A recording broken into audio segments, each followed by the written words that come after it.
Hello everyone, I'm HYO. Today I'll talk about this paper. It's called Interpretable Regression Trees Using Conformal Prediction. So this week I just read this paper, Interpretable Regression Trees Using Conformal Prediction. This is wrote by Jonathan, right in 2018. In this report, I try to explain this content of the paper and I will try to find something related to my own research. So today I'll talk about is this paper, Interpretable Regression Trees. This one is right from this is Sweden. He's from Sweden. Okay. So the first thing I'll talk about some background of this paper. So the conformal prediction framework, it can provide the guarantees for the probability of making an error in each prediction and be applied to many learning algorithms. So when applying conformal prediction, the predictions consist of a set of values instead of a single point. And the error occurs if the true output value of the test sample lies outside of the prediction interval. So the framework guarantees under a standard IID assumption that all conformal predictions are valid. That means given a confidence intervals, and the prediction regions will include the true target value with the probability of exactly C. So the purpose of applying conformal prediction to single regression trees is to obtain the interpretable models with guarantees on the output predictions. So the state-of-art conformal regressions utilize the normalization approach, which is the additional predictive model that estimates the difficulties of a new example in calculating the interval size. So this kind of normalization have two benefits. The first one is the prediction intervals you will produce differ in size, and also the prediction intervals produced are typically smaller on average. So the first thing, it produces different in size. That means it is adaptive. It is adaptive for each cases.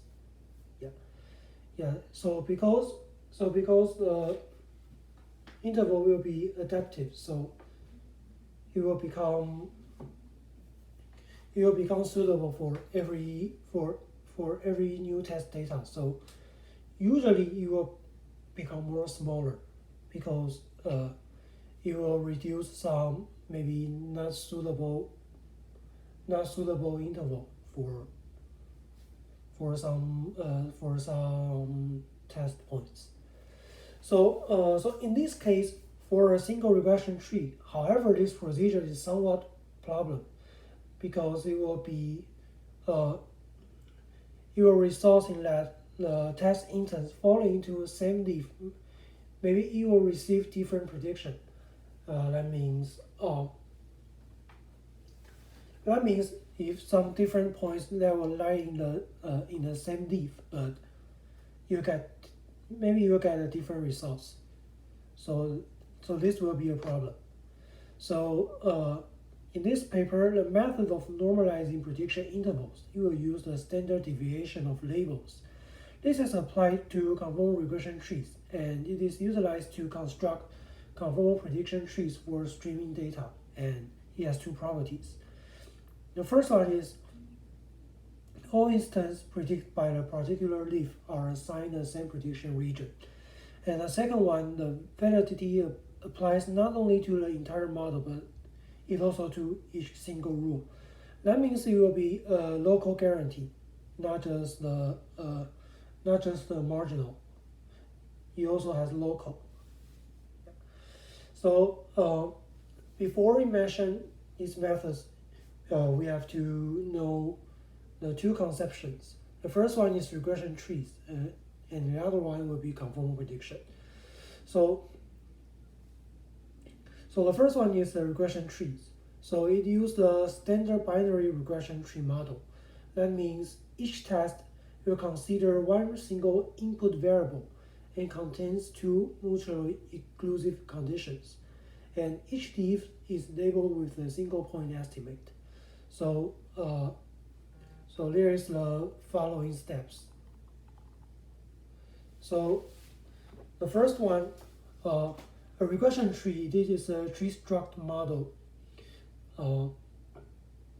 in which internal nodes are labeled to a set of mutually exclusive conditions on the input variables.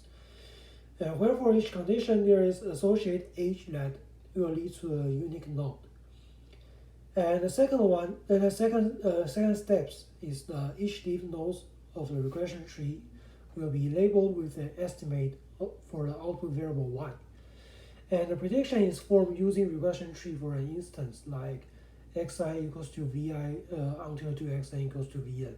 It will be starting at the root node of the tree and follow the edge for which corresponding condition is fulfilled to one of the child nodes.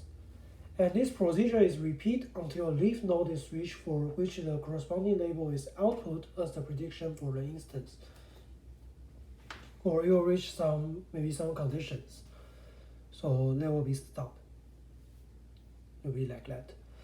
Okay, so the second part is the conformal prediction. And you made a multi-valued. That means each test example can be assigned several labels and given a significance level epsilon, and each such prediction region contains the true label with the probability 1 minus the epsilon. So to produce such predictions, a conformal predictor utilizes the nonconformity function. This is a real-valued function that measures the strangeness of example. So it's based on the nonconformity scores of examples with known labels and the nonconformity score of the tentatively labeled test instance. So a conformal predictor uses hypothesis test to reject tilde y at a significance epsilon. So usually, the nonconformity of the example often defined as the absolute error. Yeah. So there will be an absolute value of yi minus hxi. This h is the predictive model. So next, an inductive conformal predictor of regression will be the following steps. So the first one, you will divide the training data to the two disjoint subsets. So the first part will be a training set, and the second part will be celebration set. And the second one will be we will train the model in a training set, and third we will use the nonconformity function to measure the nonconformity of the examples. We will obtain a list of the celebration scores, and it will be sorted in descending order. And next, we'll obtain a prediction xk plus 1. Xk plus 1 is a new test instance, and we'll find a celebration score alpha p. P is the floor function of epsilon times q plus 1, and we're using the inverse of the nonconformity function, and we obtain the largest nonconformity score that consists with epsilon. That means we will find the inverse of the a of the alpha p. So this is the maximum nonconformity score for h and xk plus 1 with confidence 1 minus epsilon. So finally, the prediction region for xk plus 1 will be constructed as the y hat k plus 1 epsilon equals to hxk plus 1 plus or minus alpha p. So for this case, the standard definition of the conformal regressor, all prediction regions produced are the same. It will be 2 times alpha p. So we use the normalized nonconformity function. It is possible for vary the size of prediction regions based on the estimate difficulty of the test samples. So it will be the difference of the will be absolute value of yi minus hxi. It will be divided by sigma I plus the beta. The sigma I is the estimate of difficulty of predicting the correct output of xi, and the beta is the sensitivity parameter, such that the larger the value of beta, the lower the variance in size of prediction intervals construct over the test sets. So it will be a kind of proving parameter. Yeah. So the prediction region that using a normalized nonconformity function will be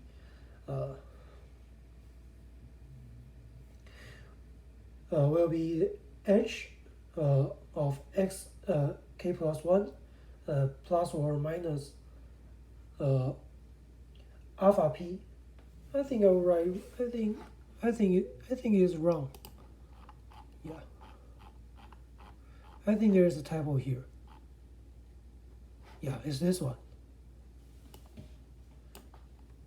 hxk plus 1 plus or minus alpha p times the sigma k plus 1 plus beta. So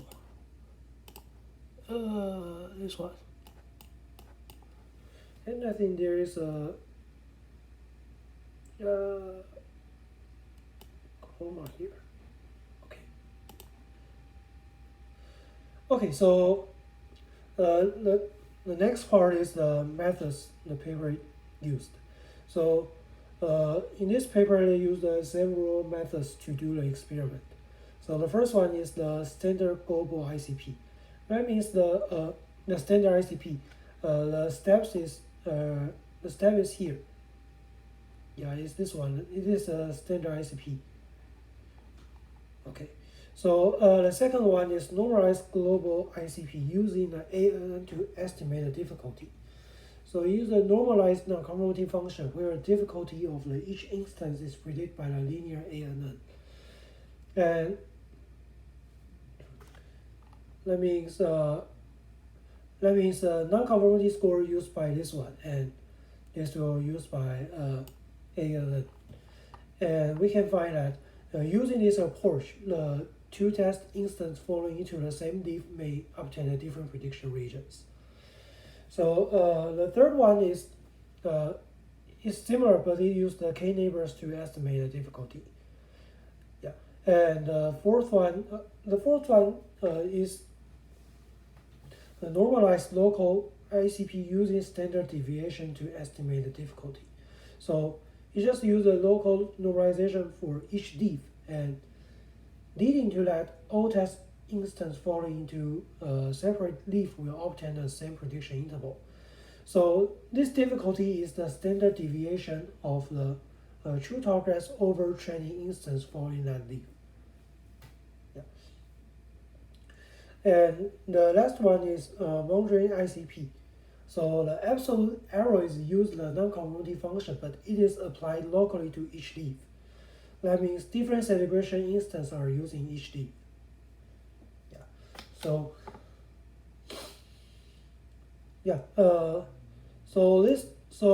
this one and this one is this paper are mentioned. Is the new method in this paper. Yeah. Okay. So the next one they will use I think these 5 methods into the experiment. So in the experiments, they use 21 real data. It's around 1,200 to 9,500 instances, and Also, before experimentation, our target values are normalized to 0 to 1, and we settled for using beta equals to 0.05 for all normalized nonconformity functions. And also, they use there are 3 experiments in this part. So the first one, they want to illustrate the suggested approach to demonstrate how the different setups operate. So also the parameter mean leaf was set to 100. That means all leaves must include at least 100 training instances. So the second experiment is used a different nonconformity measure to evaluate on a large number of data sets with different significant levels and mean leaf values. So in this experiment, we first show that all approaches produce empirically valid models before we comparing the efficiency of the different approach by looking at the average interval sizes.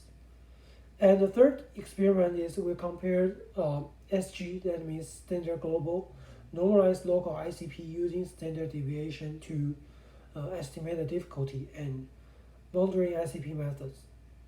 So let me just show you the 3 experiments in the paper. Okay.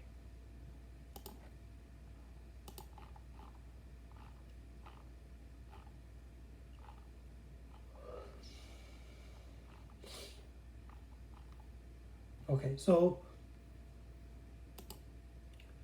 the first experiment they just want to show how does this regression tree to partitionate. Yeah, so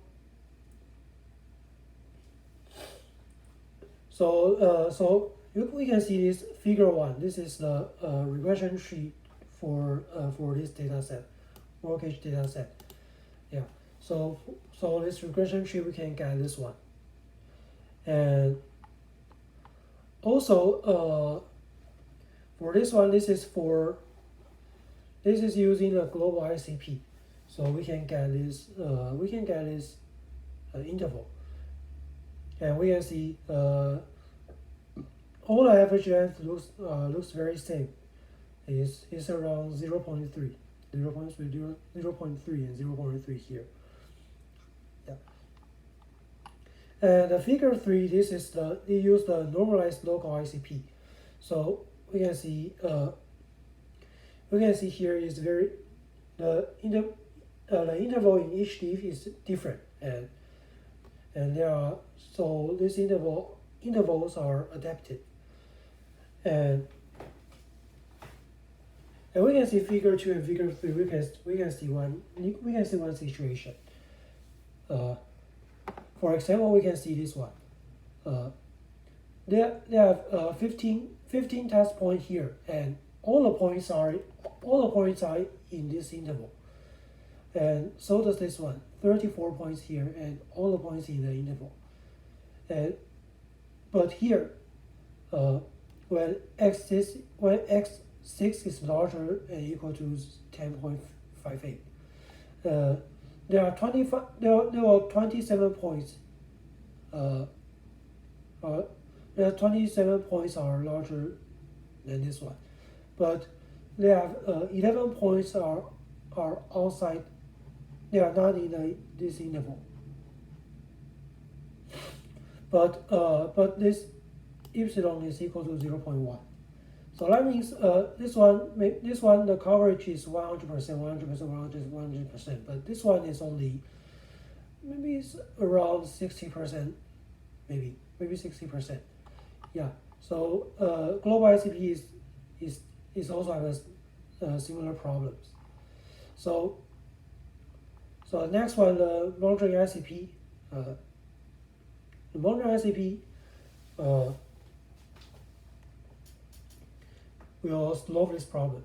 So like, although in this part maybe you have 1 point outside the interval, you have 3 points outside the interval, but here you only 27 points here. There are only 2 points outside the interval. That means all the intervals have around 90% of the coverage, but but but but the old methods maybe, although they're right 90% coverage, but maybe this one is 100, but this one is only 60%. It is still not good. But if we adjust the interval, that makes every interval always have 90% of coverage.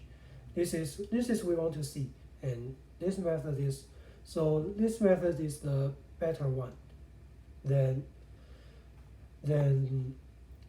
the other global ICP and other normal cases. Yeah. So this is the first experiment. And the second experiment we can see. So the first one they want to show in this different data sets and different leaf size, and this CV means the optimized using the integral cross validation. Yeah, so they want to show different leaf size in mean square error and correlation and the tree size. So we can find that if the leaf size becomes larger, and the mean square error will become smaller, right? And the correlation is also better, and the tree size is also intuitive, because if the leaf size smaller, maybe there may be a small number of the nodes, and we can grow more trees, right? So we can see if the leaf size is only restrict to 5, and we can grow the bigger trees here. Yeah, and for average they have 1,289. But if we put the leaf size into 30, we cannot build two large trees, because we don't have any points. We don't have too much points here, right? Okay, so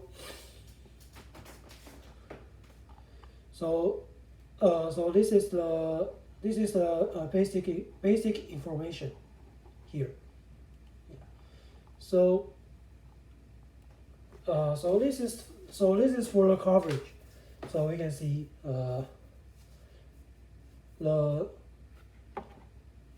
standard global one, and these 3 normal cases, we can find that the mean average is around maybe 0.05, and every method looks similar, right?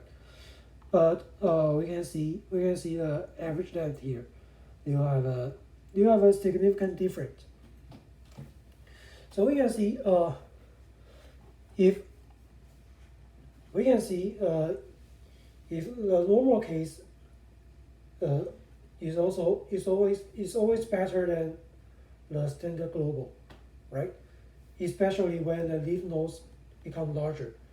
Yeah, because if the number become larger, and we can do more precise results, right? So we can see maybe like 30 or CV. We can see the NLS. This one is the best. This is the best one, right? The worst one will be the standard global, right? Okay, so this is the second case, and the third experiment they will use the monitoring and compare the NLS and SG. So so we can see because this monitoring is the local coverage, and also the coverage didn't didn't have a significant difference. They look similar, but but for average depth, uh, the monitoring you have significant larger average length than the other two. Yeah, but you have the local guarantee. This is what we want to do. Yeah. Okay, so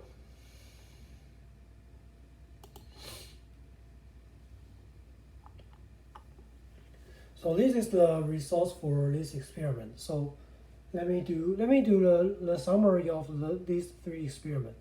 So the first experiment, they compare the standard global and normalized local ICP and monitoring ICP. So the monitoring ICP, there will be more narrow intervals for easier parts of the feature space and wider intervals for the harder parts. So that means the monitoring has a local guaranteed. And the second experiment, it found that the mean leaf size of 10 and 30 produce generally higher correlation coefficients and lower mean square error values than when the mean value is equals to 5. Also, the tree generated with a mean leaf value of 5 are approximately twice as large as those using mean length equals to 10, and 5 or 7 times as large as the ones produced with mean leaf equal to 30. And all approaches utilizing normalized nonconformity function clearly outperform standard global ICP. So a novel approach, NLs, is actually the most efficiency case compared with other methods. And the third experiment, we see the monitoring is significantly less efficient than NL at all confidence levels, and compared to standard global ICP. So, however, the difference is only statistically significant for epsilon equals to 0.05 and epsilon equals to 0.2. So at the same time, the underlying trees of monitoring are substantially smaller than NLS and SG, rendering the models more interpretable. Yeah. So okay. So this is my sharing for this paper, and this is so I will finish my talk, and thank you everyone, and see you next time. Bye.